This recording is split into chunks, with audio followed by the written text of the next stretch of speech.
அஸ்ஸலாமு அலைக்கும் வரஹ்மத்துல்லாஹி வபரகாத்துஹு. This is Shabna Jain.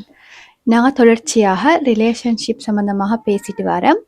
ஏற்கனவே லாஸ்ட் வீக் போட்ட வீடியோவில் எப்படி அடுத்தாக்களோட லைஃப்பில் நடக்கிற இன்சிடென்ட்ஸ் எங்களோட லைஃபோட கனெக்ட் ஆகுது என்ற விஷயத்தை பார்த்தோம்.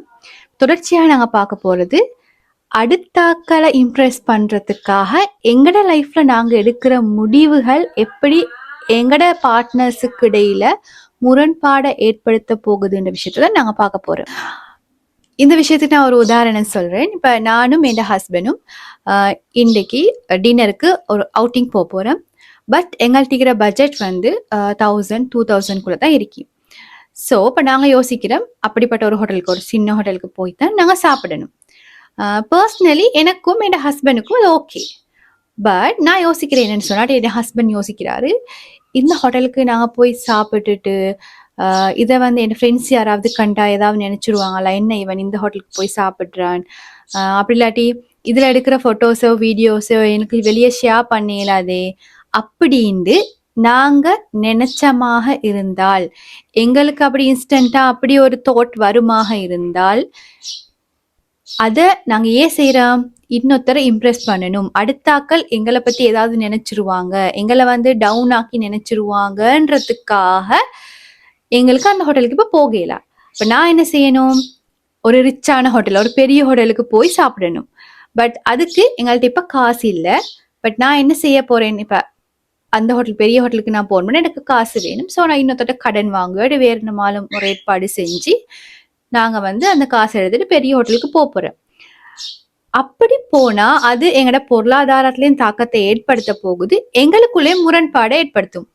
சில டைம் ரெண்டு பேருக்குமே, ஹஸ்பண்ட் ரெண்டு பேருக்குமே இந்த தாட்ஸ் இருந்து ரெண்டு பேருமே அப்படி பேசி பெரிய ஹோட்டலுக்கு போயிட்டு சாப்பிட்றது ஓகே அப்படின்னு சொல்லி போனா ஓகே.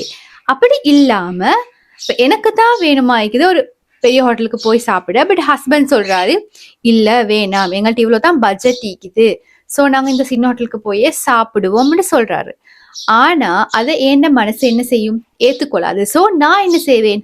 உங்களுக்கு எப்பயுமே இப்படித்தான், என்னைய வந்து நல்லா உங்களுக்கு பார்த்துக்கொள்ள தெரியா, என்னைய வந்து ஒரு பெரிய ஹோட்டலுக்கு கூட்டிட்டு போய் சாப்பாடு வாங்கித்தர உங்களுக்கு தெரியாது, இவ்வளவு காலம் வாழ்ந்துட்டோம் அப்படி இப்படின்னு சொல்லி நாங்க பழைய விஷயங்களை, பழைய முரண்பாடுகளை, நான் சிக்கல்பட்ட விஷயம் எல்லாத்தையும் இதோட கனெக்ட் பண்ணி ஃபுல்லா ஹஸ்பண்ட மேல அந்த கோபத்தை திணிக்கிற ஒரு நபரை நான் மாறுவேன். ஸோ பட் இங்கே வந்து நாங்க கொஞ்சம் நிதானமா யோசிச்சா உண்மையாவே என்ன பிரச்சனை என்னது?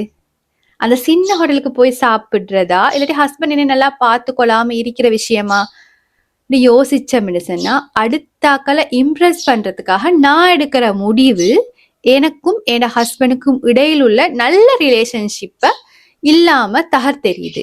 ஆரம்பத்துல வந்து இப்ப எனக்கும் நான் வந்து ஒரு சின்ன ஹோட்டலுக்கு போய் சாப்பிடுறது எனக்கு எந்த பிரச்சனையும் இல்லை. பட் என் மனசு என்ன சொல்லுது? நான் வந்து இந்த போட்டோவை ஷேர் பண்ண இயலாது, இல்லாட்டி இங்க போறத வேறையா சரி கண்டா அப்செட் ஆகிரும் அப்படின்னு நான் நினைச்சுதான் என் ஹஸ்பண்டோட முரண்படுறேன். ஸோ எங்களோட ரிலேஷன்ஷிப்புக்குள்ள நாங்கள் ஒரு தேர்ட் பர்சனை கொண்டு வந்து அவங்கள இம்ப்ரெஸ் பண்ண போறதால எங்களோட ரிலேஷன்ஷிப் சிக்கலானதாக மாறுது. ஸோ நாங்க எங்களோட லைஃபுக்குள்ள இன்னொரு தேர்ட் பர்சனை கொண்டு வரக்கூடாது. எப்பயுமே அடுத்தாக்களை இம்ப்ரெஸ் பண்றதுக்காக நாங்க வாழ வெளிக்கிட்டோம்னு சொன்னா எங்களுக்கு இடையான ரிலேஷன்ஷிப் தகராறாக, முரண்பாடு கூடியதாகத்தான் மாறும். ஸோ எப்பயுமே உங்களுக்குள்ள பவுண்டரிஸை வளர்த்துக்கோங்க. இதுதான் என்னோட பவுண்டரி, இதுக்குள்ளதான் நான் இருக்கணும், இதுக்காக வெளியே போய்த்து இன்னொருத்தருக்கு இம்ப்ரெஸ் பண்ண எனக்கு தேவையில்லன்ற விஷயத்துல தெளிவா இருங்க. உன் ஹஸ்பண்ட் ஆகட்டும் ஒய்ஃப் ஆகட்டும் ரெண்டு பேருமே இந்த விஷயத்துல வந்து தெளிவா இருக்கணும்.